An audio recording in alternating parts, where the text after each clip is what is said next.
یقیناً یہ ایک بہت بڑے دکھ کی خبر ہے کہ عالم اسلام کا بہت بڑا نام شیخ الحدیث و تفسیر علامہ خادم حسین رضوی صاحب اچانک انتقال کر گئے۔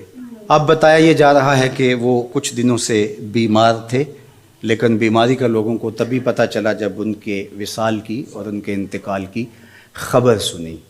انہوں نے جس طرح سے زندگی گزاری اس کا گوشہ گوشہ آپ کے سامنے ہے، اور آج وہ اس دنیا سے سرخرو ہو کے اللہ کے حضور پیش ہو رہے ہیں۔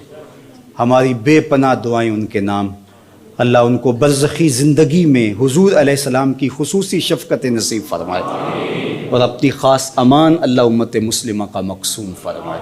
ان کے پسماندگان، ان کی اولاد ہے، ان کے تلامذہ ہیں، ان کے متعلقین ہیں، ان کے ساتھ محبت کرنے والے، اور ان کی تعداد لاکھوں میں نہیں کروڑوں میں ہے۔